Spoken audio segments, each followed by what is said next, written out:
basically, you can see, no point repeating what I've got up there, you can all read. Basically, I'm going to go through just an agenda. Basically, I've been doing this for too many years and started a long time. So basically, I'm going to describe my little side project that I'm working on at the moment. Part of why I joined here, so I'm actually out of the house and actually be focused and not being disturbed with the dog, the wife, and all the other crap that happens around home. And then a little bit about my history, how I got to where I am, the knowledge I have.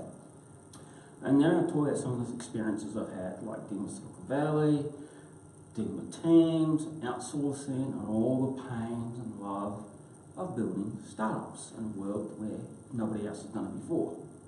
And you get told you're mad. So basically it says I'm a serial founder, I'm a software engineer, I'm actually also a 30 turner by trade. My qualification is production industrial engineering from, it's now called the Auckland University of Technology. Back before it was like equivalent to a TAFE, it was like a 5-year course I did in 3 years. It's part night school, and you had to do 8,000 hours of practical. And that's production industrial, so you had to learn how to take stuff from concept to market. Like one of my teachers was the guy that built the Gillette factory for doing razor blades. Another one was a teacher, he was a maths thing, he also raced rally cars. So experiences and all that. And what I want to talk first is about my new project. Funny thing is, this project is based on, I did 25 years ago. It's just now you can do it a lot easier. Back then I had clients like the Southland Bank in New Zealand who used my software, with my accounting software back then. But it's based on a very simple idea, is spreadsheets are an island. Spreadsheets, you normally import data into, you modify data, they don't talk to the world. And you gotta remember, spreadsheets have been around since the early 80s. The first one was on the Apple II called VisiCalc. And you normally modify data inside the spreadsheet, you export out of your accounting software or other systems, bring them and manipulate it. So that was the premise of their problem. And what I've done is I've actually linked my functions to the data. So basically you just do it as a function, so you can move it around and do what you want, how you want type situation. So there's none of this export, import, it's a true real-time communication. And that's what I've worked on. And I'll describe the first step of this whole journey that I've started. But the idea when you start something like this, you say, I have a big idea, it's a big problem. And then one of the things you say, well, I know how to fix it. Then the other question you ask is, how big is the market? And there's a lot of people who use spreadsheets. There's a lot of spreadsheets out there. And there's a lot of activity on it. So there's pretty much a big market to it, technically. That's what the VCs like to see. There's technically a big market. In reality, when you're starting, it's a lot smaller. So first stage is accounting software. And that's what I've done before. Linking to your accounting software.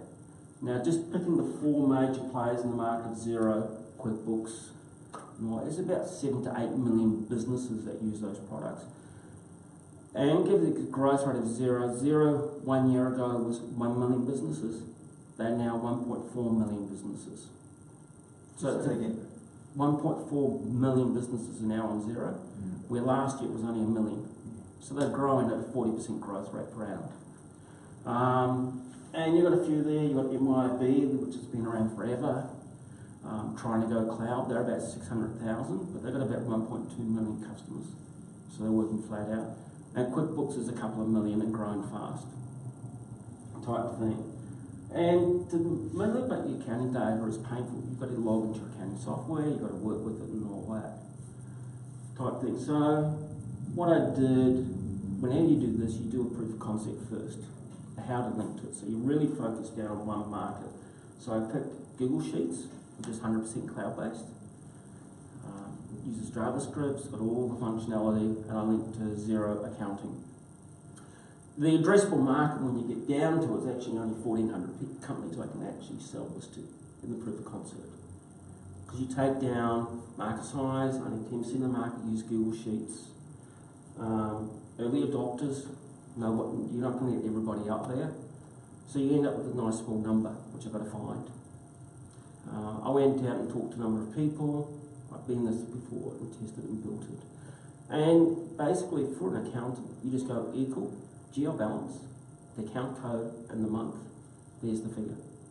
And so you can move that across the spreadsheet however you want, structure it. Multiple columns, you just open it up, there's the data. So I can share the spreadsheet with anybody in my business. They just have to open up the spreadsheet and there's the data. They don't have to log into my accounting software. They can't see my accounting data, they're not allowed to see, because I can log the sheet into read-only mode. There's no more excuses. Oh, I don't know what my budget is.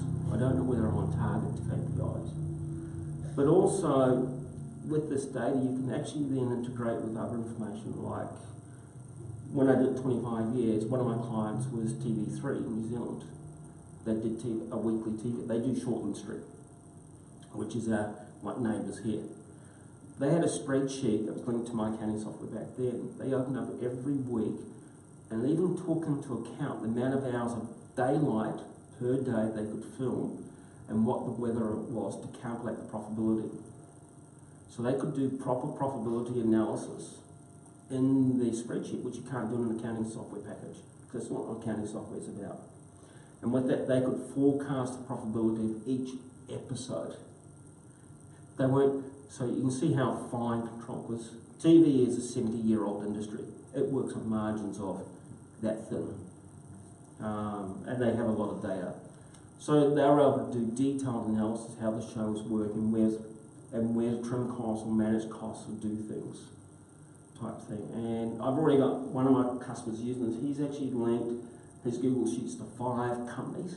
In one sheet, they're just pulling data from 5 different companies, consolidating it and analysing it for a customer. He used to spend 2 days every month doing the same task.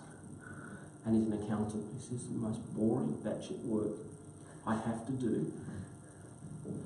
But now I just open the spreadsheet. Now I can spend time with my client actually helping them on their business, which is really what he's really in the business for. So that was my proof of concept. I'm now currently doing the Excel version. The reason I'm able to do finally Excel is Microsoft have actually come into the modern world with Excel. The latest update of Excel allows you to write all the macros in JavaScript now. It's still what's called insider mode and beta mode part of it. So there's no documentation, things crash, which is typical software development as you write it. But you can see the market size changes quite dramatically, how many customers I can have, and how much money I can earn potentially out of that. It's a nice little business type thing.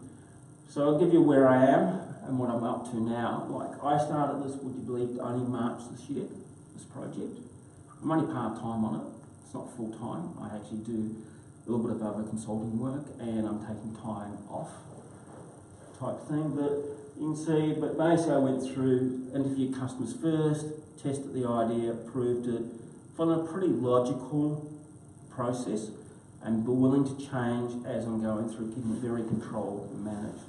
And it's just me doing this.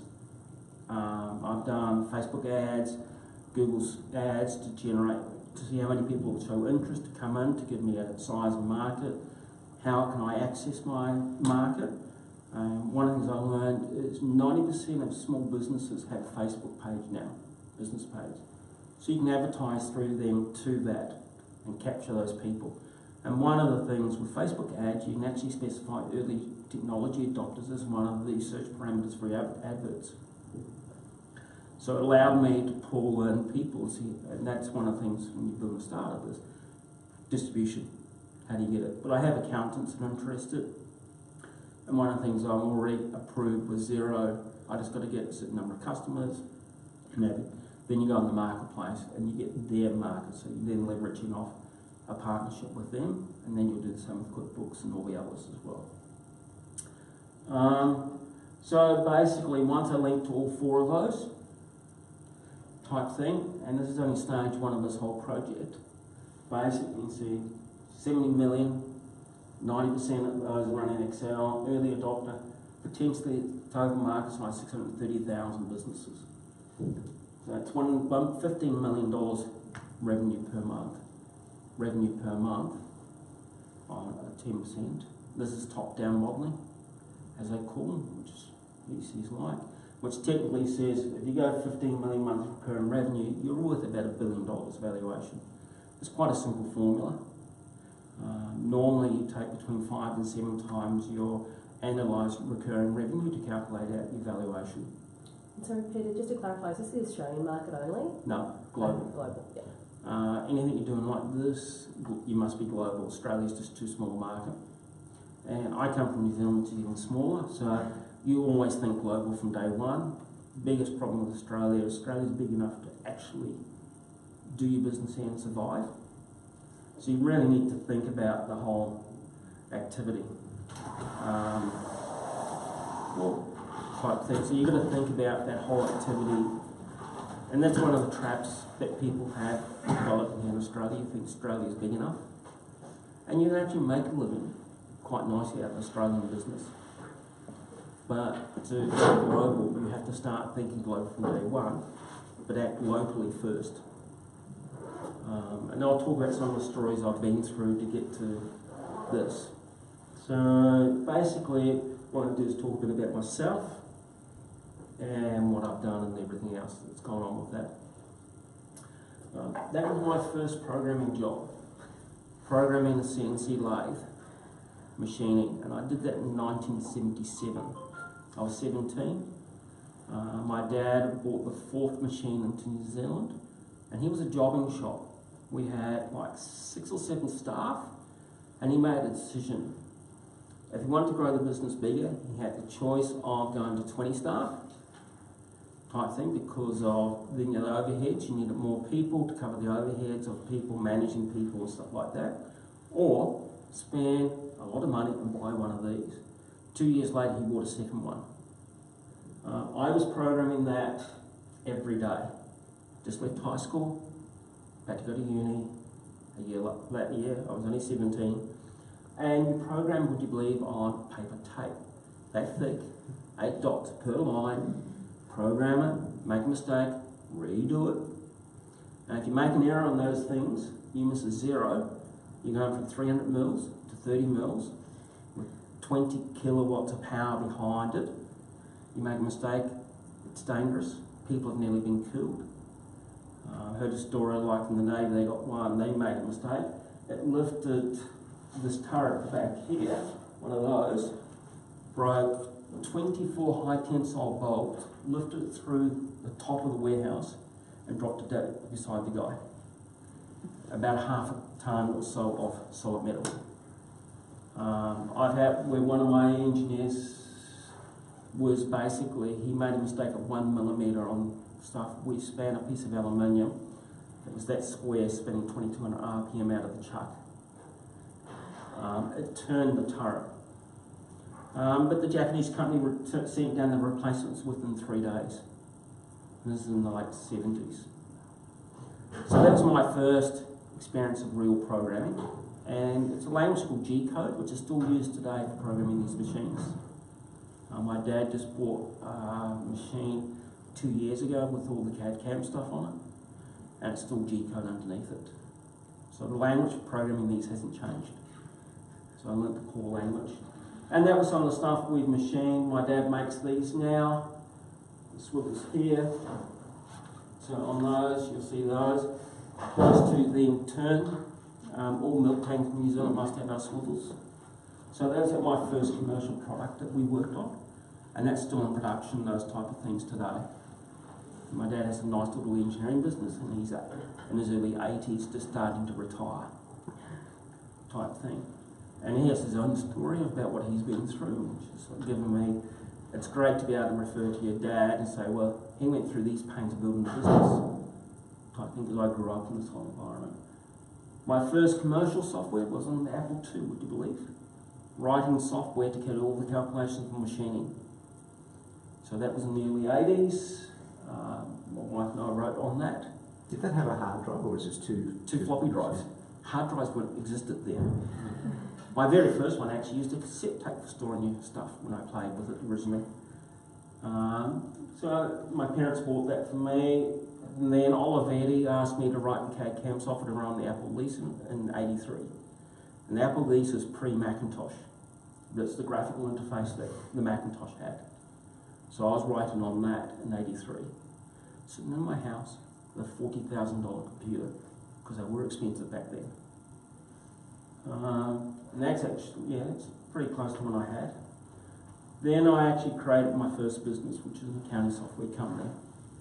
You see, we've got an Apple catalogue here in Australia, articles and all that, and built that business. It is still in business today, still operating. I think they have 20 or 30 customers still. My ex-partner in the business, he has a nice place down in Bondi Beach, nice place in Threadneedle, a few nice other things. Has made a nice income out of it. But today, when you look at the software, it's still the same code I wrote back in the late 90s. Even the UI is still the same type thing. So, but it's a pay the bills business type thing. It's not a fast growth business, which we all take for granted. So these types of business, and I'll show you what the difference means. For a few years I worked for other people. One of my teams won a World IT Congress Award for video conferencing. I built a few other things. I work for Leap Legal Documents. Now, Leap Legal, Chris Beck, who's the founder, I took over from him of writing the main product. He was last, he's number 99 in the BRW, he's worth about 800 million now. Which is nice, Chris. He's done very well. And he has his own story as well. He presented at Sunrise a couple of years ago, which is a conference about founders and all that, and that's at Cockatoo Island next month, which is another good learning thing to go to.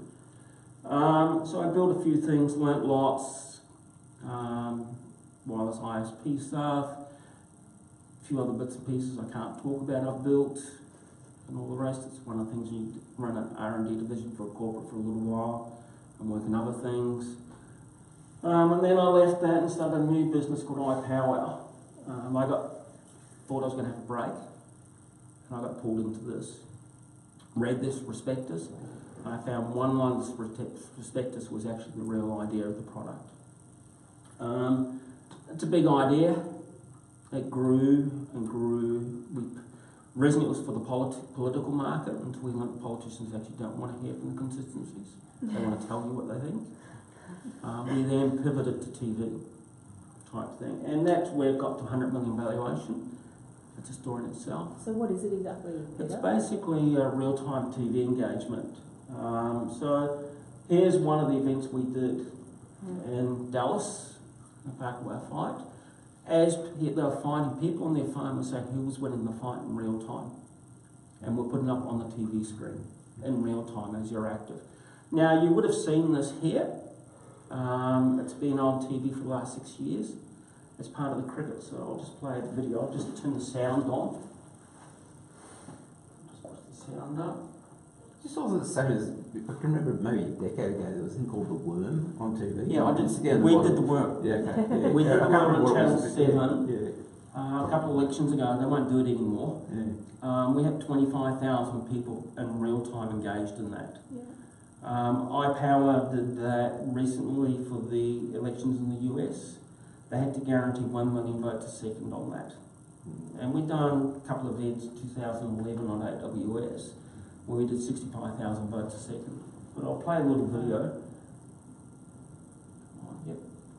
The Nine Network Summer of Cricket set the Participation TV benchmark.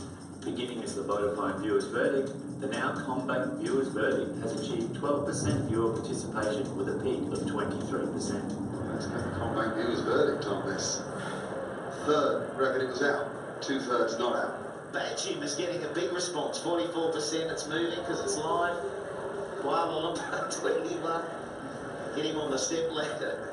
He is just not resonating with our audience at this stage. The inclusion of iPower into the official Cricket Live Australia app drove over 700,000 downloads and engaged over 2 million visits during the Ashes series. So you can see, it's being used by ESPN, Fox Sports, NBC and a lot of other companies around the world. But we've got basically, the company got to 100 million at that point. In the space of 3 months, it dropped to there, of 2 million valuation. Because in the market, a lot of second screens had died because the VCs decided the market wasn't as big as they thought it was. So they said, oh, we're not going to put any more money in it. And when you don't have any more money and you're raising money, things change. You are not on that growth curve anymore, you've now got to survive. And that's one of the things when VCs are investing in you, they want you to run as hard as possible to the cliff, promising you might have the money next round. It's not a guarantee. So it's one of the learnings I'll talk about.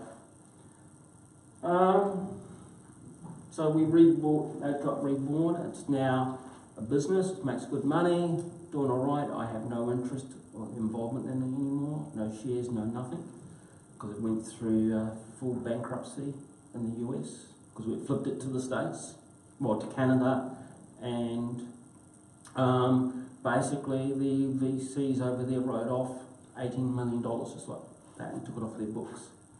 And they want it off their books because it's not going to make the money. It's sitting on their books, decreasing the value of their funds, and they can't claim the tax losses.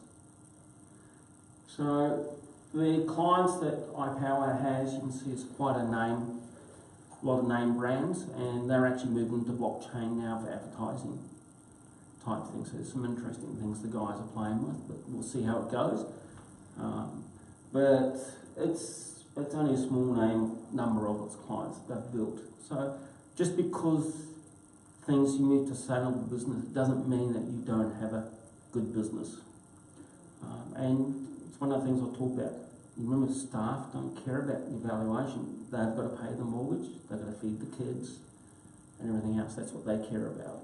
That's the balance of being a founder. You've got a balance between that growth and people living. Last one I did was Rapport. We raised about 3 million. It's in the messaging space, and it was focused on business messaging. That thing everybody now talks about is called Slack.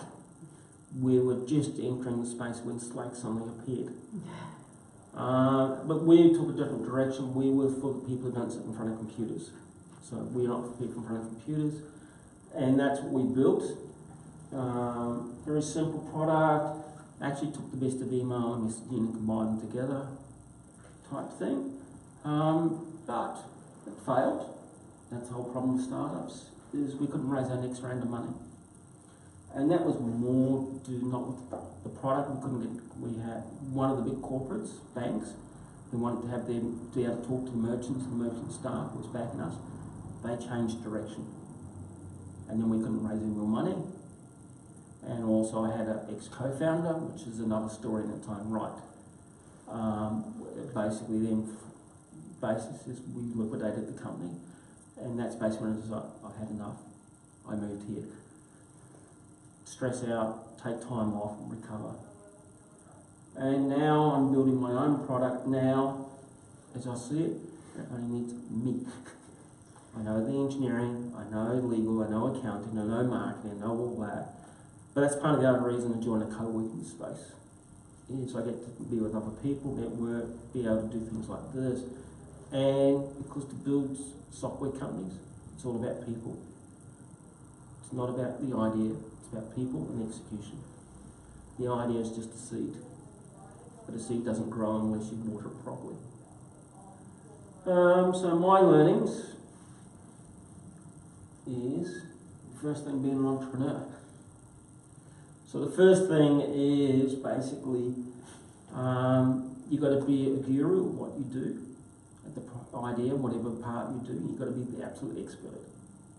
Really, really good. But then you've got to be a handyman, which means you've got to know all the other stuff of running your business. All the other things that goes on, and you've got to be able to deal with it, type thing. So you've got to know the market, business, and everything else. You can't be just an expert on one thing. That's an important thing. The other thing is, when you talk to VCs, you can't be humble, especially in the US. But when you work with your team, you have to be humble. You hire smarter people than you are. Let them do their job. Your job as a founder is to empty the rubbish, keep everything out of their way, and allow them to get on with their job. So you deal with all the crap that goes on, so they don't have to deal with it, because they're not distracted. And that's the art of being a founder. One of the things is hire carefully. That's an experience I hired 2 really good people who turned into prima donnas. They thought they were more important than the business. Nowadays, if somebody does that, they're fired. They're gone. Nobody's more important. It's the vision. Is your vision. You know it better. You live and breathe it. You're the expert. And trust. And because you're an expert in it, trust your gut. Too often things, and that's part of one of the talk about all the things, the mental discipline that you've got to have to be a founder. Now, if you have co-founders, it's a marriage. It's forever type thing. So don't go into business with somebody you just met at the latest hackathon.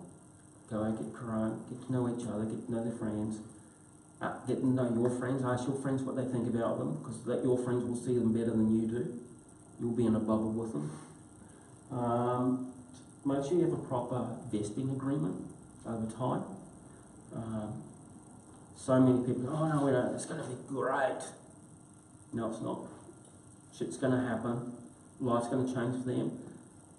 They might get sick, can't work for 6 months. What do? Or they might not be able to stay working for you at all, but they own part of the company. Or you might find that somebody you have to kick them out because of something they've done in the past. And we've had that. And basically at that point, when you kick somebody out and they still 100% the company, nobody wants to invest. Because they go, well, I'm putting the money in, that guy's getting all the increase in value, but he's getting no value to the business. So investors then look at it pretty badly at you. Lawyers. They're your biggest asset, but they're lawyers. Their job is to help you manage your risks, make you aware of risks, and that's their job. They're the risk mitigator for you. They'll tell you what can go wrong. They're not there to tell you what goes right. So you've got to trust that, and you've got to sometimes override them. They bill you like wounded cats.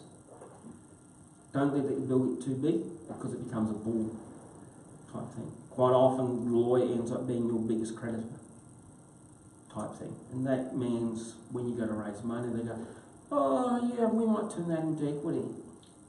Or they go, well, we want our money as the first cut of our investors' money. And investors go, we're not paying your lawyer type thing. So it creates issues.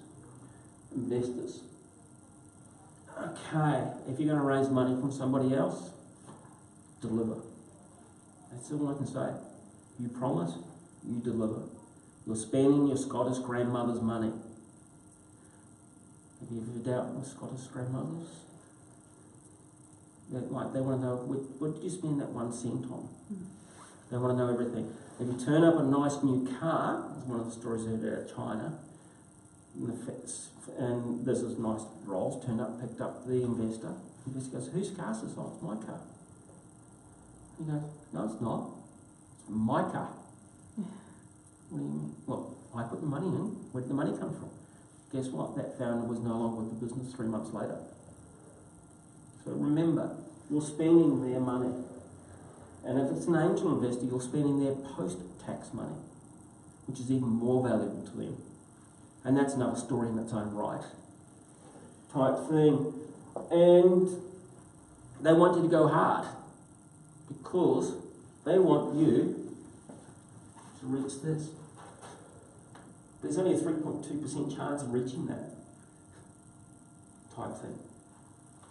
Where'd you get the 3.2 from? That's basically, if you see the formula here, if you get seed investment, 60% of you are going to fail. 40% are going to succeed. You raise the next round of money. Type thing. This is actually from a proper VC thing I got through my LinkedIn contacts. Proper chart. And you look, when you do all the probabilities, you get to the end of it, You can see what it is. So they say basically 79.8% of startups fail. And you hear that story, 1 in 10 fail. The thing is it's all about perception of what failure is. Okay? 70% become what I call businesses that make paying the bills. They're looking after people. Staff getting paid, you're getting paid. It's just the people invested are not getting their money back. And that has a big impact. So that's what they're chasing for as the exit.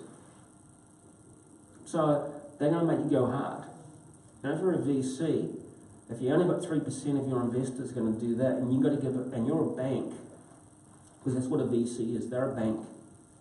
They borrow money from a whole lot of other people. It says, we'll give you a return in 10 years' time. Better than what you can by putting it in the markets. And we'll put it on this risky stuff. And that's why they've got to be brutal. That's why you hear the story, oh, we want one that will turn us 100 times our investment. Because they've only got a 3% probability of actually having one of the investments. So you think about the numbers and the time that they've got. One VC out from Singapore, he says he interviews 700 startups a year and only invests in 5. And you've got to think about it. 700 startups.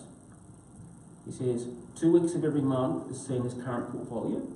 The other 2 weeks of the month is those startups. And only 1 week of that is interviewing.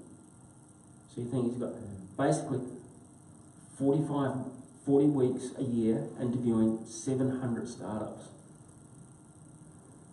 Type thing. Because you've got to remember, he's also the ones he thinks go past the first interview now going to have DD on them, due diligence and all that. So it's a mathematical game. It's about deal flow. It's why they're so interested in accelerators and incubators and co-working space, because you act as a concentrator of that type thing, because they need to find the deal flow.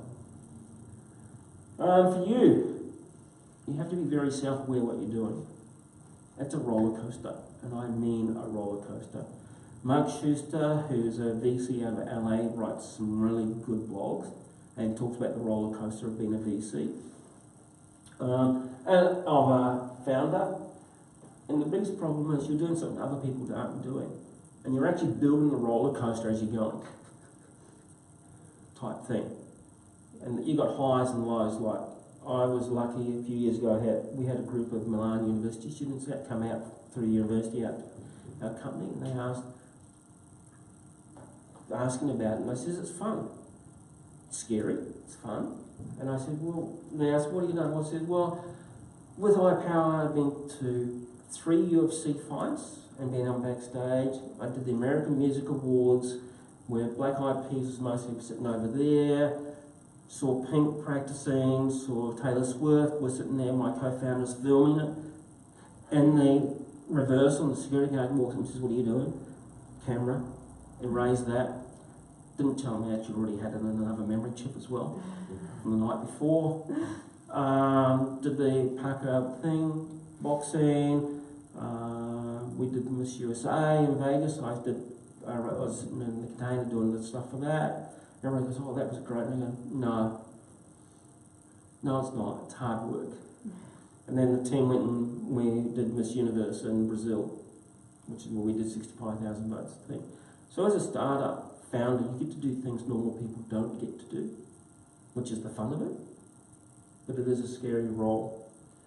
And the biggest problem that's so scary, you need to have mental discipline. You need to take time out. You need to look after yourself. And you need to talk to people. And you need to have a network outside what you do. Like, I've been a surf lifesaver. I'm involved with a swimming club. You deal with people who have no idea what you do. They don't care. They care about you as a person and talk to you. Because being a founder is highly stressful. And the article, Amanda Price from KPG just published an article on that. I was part of a cohort with them a couple of years ago with LOA 61. And they've said basically being a founder is 70% of them are overstressed. And I think that's an understatement. You've got to look after all your staff, you've got all your VCs, conflicting interests, you've got to raise money, sometimes you can't make payroll. Like I was at a talk the other day, we was talking about, they were stressing about payroll, couldn't make it, I had staff where they weren't paid for 5 weeks, type thing, but nobody left, which actually is really good because the VCs go, well, they believe in you, they'll stay on. And it's a common story like talk that was done last night that Brendan Yell from Head with Startup Grind. One of the things, he's Ola, which got bought by Telstra, he had 3 days worth of money in the bank, type thing, before they raised their money. So, and you've got to remember, Google went nearly bankrupt twice. It's part of the experience. You've got to deal with it. And the other thing is, you've got to be proud of what you do. And not be afraid. You're breaking new ground, you're breaking the rules. Now at times people say you're mad. No, not just because you're from here and nobody else has done it before, doesn't mean that you can't do it. When we did the cricket with Channel 9, we've been talking for a year, they didn't believe us. We actually went and did our deals in the States first with UFC, did Clark Productions with American Production and all that. And then Miss USA and Miss Universe before Channel 9 signed the line to prove ourselves to the corporate market here that we actually could do it. So we went offshore to prove ourselves, came back here, did the first deals here, and then that opened up the door. We did a deal with ESPN Sports Centre. We were on air with them in under 5 months. Now, if you deal with Disney, everybody says it takes 18 months. When you're dealing with the corporates, if you get a champion in there who's got power, an executive producer on a TV show has absolute power. How do you like a job where you wake up in the morning, you look at the ratings, and if the ratings are not good, you could be fired today. That's how brutal TV is. They did 1 TV show, they did 3 episodes. End of 3 episodes, they canned the show. Thank you, done, finished, paid everybody's bills, finished. Only 3 episodes in. And you're seeing that with some of the TV shows you see here. Type thing. And that's the whole thing. You're doing stuff with people. You've got no rules, no benchmarks. You've got competitors. If you tell a VC you don't have competitors, they'll laugh at you. I was at a presentation. I'm part of an entrepreneur group called Tide, which is a global, came out of Silicon Valley entrepreneur group, and they organised, we had one of the marketing officers of Procter & Gamble, Unilever, one of them, and he's talking, he says, they're an $80 billion turnover company per annum, and they are required to grow 5% per year. So he says, I have to find another $4 billion worth of revenue next year.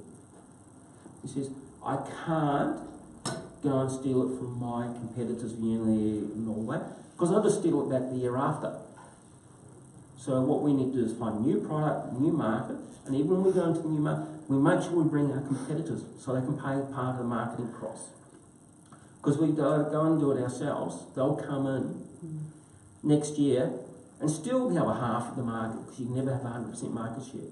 So go and prep.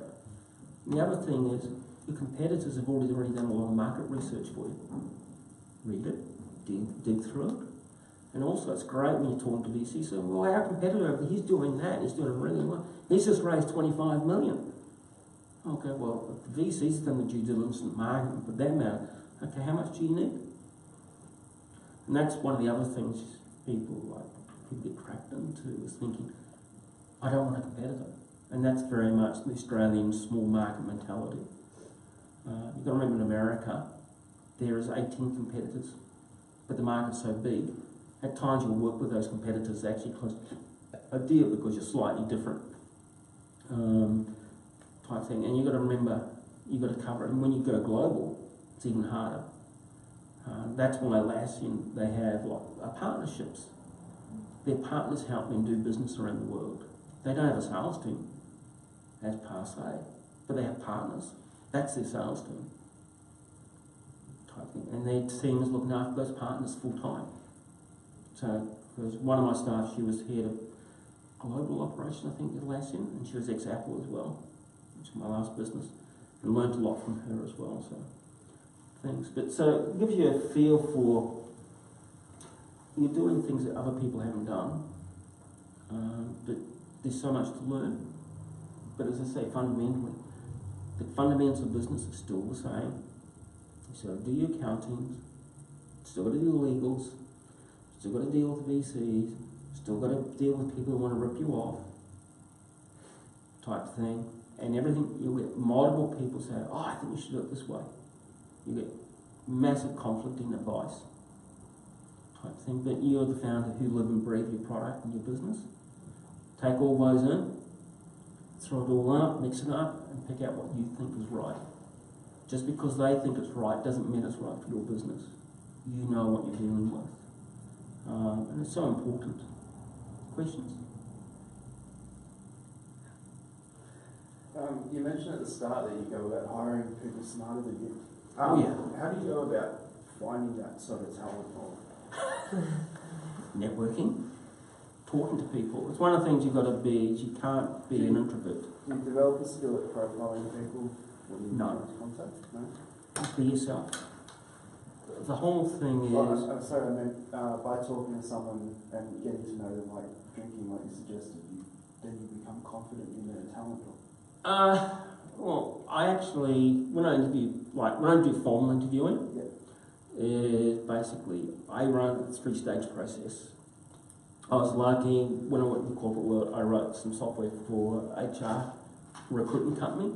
So when you write software for companies like that, you learn the processes and the systems. And one of the things I got taught is, and you'll see a lot of things, the interview I break into 3 pieces. Yeah. And I tell them up front, the interview is the first piece is, I want to know about you. And you'll see some people go, yeah, okay, you don't believe in yourself.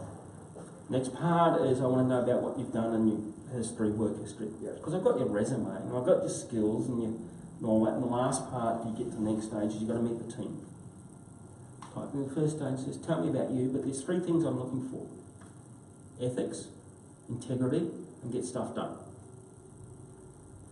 So I've got to be able to trust you and trust that you're going to get stuff done.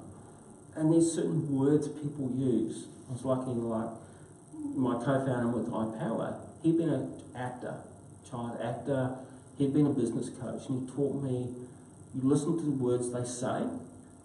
And every time people talk to you, there's 3 or 4 words they could use. So it's listening to which word are they using tells you how they think. And he tries to pressure people so they don't think about the words they're going to use. There's things I'll ask, like, have you written on your resume SDLC? They go, what's SDLC stand for? I know what it stands for, Software Development Lifecycle. Tell me about, what does SDLC stand for? And if they go hesitate, you go, well, do you know your stuff? You wrote it, or did you write it? And then you delve into it. But the thing I'm looking for is, are you a team player? Like, have you played in team sport? Or you've been a coach? There's 2 things that tell you. If you're in a team playing sport, you know how to turn up on time. Because if you don't turn up on time for your team, the team can't play. And business is about team sport. If you've been a coach, you've learned how to look after people, how to get people the best out of them. Have you won awards? One of the things, I did a paper at Stanford online, and one of the things we did, I researched, was what companies have been successful internationally versus the American. And most international companies have been successful because of awards, that won awards. And that's the other thing I talk to people is, well, have you won awards for something? Have you done something? And they might talk about they've won something 20 years ago. It doesn't matter. It tells you something about them. Because that's what you want to learn. You're just trying to learn about people. And that's one of the things I'm going to, as part of my professional development over the next year, is actually learning that skill better. Is how to understand people better, because that's my weakness. I trust people too much, which has burnt me, but allows me to get the best out of people, which is why we've won awards. So that's the thing, fine. And the thing is, if you make a mistake, the sooner you get let them go, the better for you and the better for them. If it's within the first week, it's good because they're still on the recruiting thing. Oh, we did a trial with them, or they don't even have to talk about you.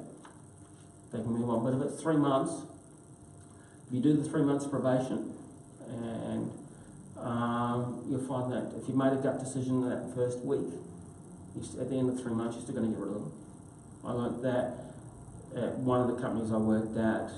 I had a guy hired, thought he was good, he'd done his stuff at Victoria University when brother-in-law taught, type thing, okay, you've done that, certain skills, certain things, coloured it. Within the first week, you're crap. What you told me and what you're delivering is two different inconsistency. And then my boss, he says, no, you can't be that brutal. So he kept him for the next 2.5 months, and after 3 months he says, no thanks, and he came and says, well, Pete, you're all right. That's what I mean, trust your gut. And it takes time. And you're going to make mistakes. If you make a mistake, correct it quickly. And that's about the lean agile model, is if something's not right, make a change quickly. But, and I always qualify that, especially when you're developing product, like I'm taking my time building now. It takes time to build good product. You don't want to make it go quick. It's like baking a cake. Do it slowly, do it properly. You make scones. You just knead it to the right level, you then cook it for the right time. You can't hurry it up. You hurry it up, it turns out a piece of rock type thing. Building product is like that. Do it right, take time. If it's not right, if the dough's not right, you throw it out and do it again type thing. And when you're in the early stage of a startup, time is not your enemy. When you have product market fit, time is your enemy. That's why you then go get the VC money to give you an unfair advantage. Because that's what VC money is there for. They give you an unfair advantage against your competitors to grow fast. Other questions? Tell us about Silicon Valley and your tribulations there. Been there a few times over the years. But I think my last trip up there, I went part of KPMG Elevate 61. So it was a group of us who went up there. That was really interesting because instead of me going up there selling my stuff to them, we're going up there to learn. And it's amazing when you go up there and say, I want to learn, they tell you things which you don't normally get told.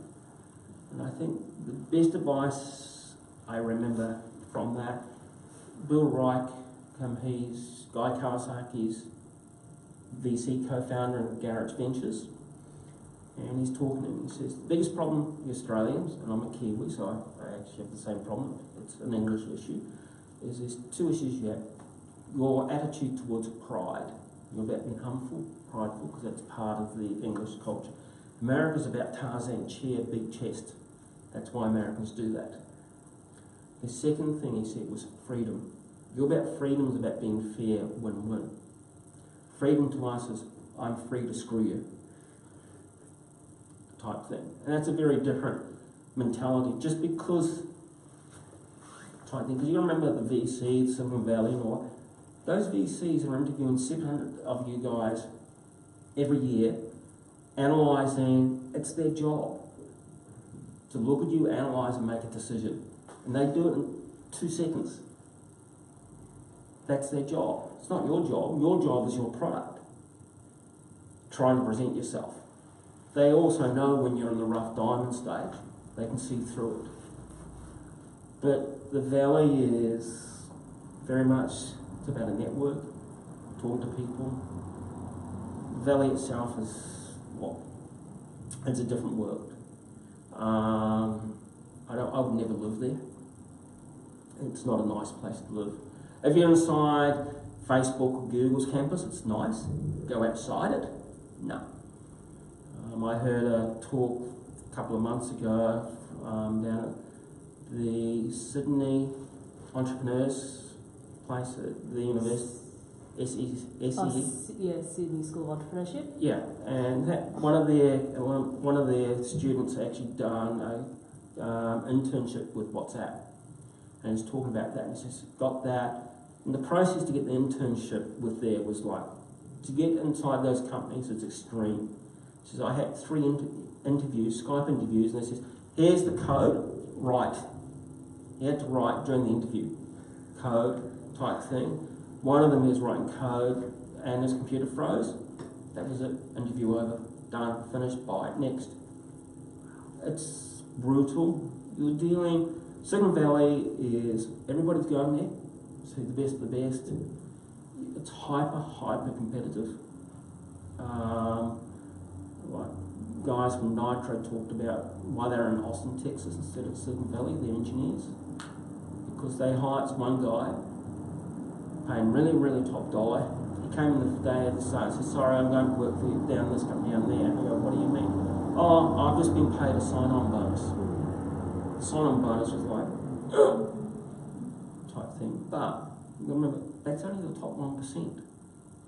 What about the rest? It's expensive to live there, it's hard. It's an expensive place, Silicon Valley, San Francisco. Like the same hotel there's $500 a night.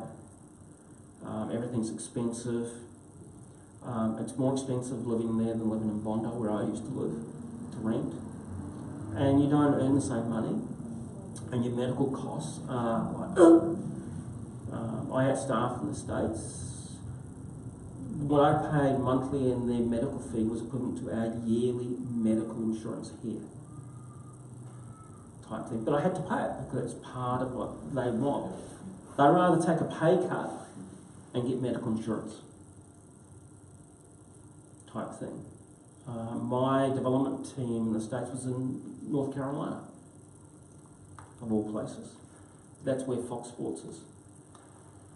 So Silicon Valley is that, the VCs, and there's different tiers of VCs. You've got to remember there's the VCs called the vultures, and there's real VCs. And those real VCs, they want you to be that big idea, because that's what they're after. They're after that 3%. They're actually after the 1%ers, the 0.1%ers, unicorns type thing.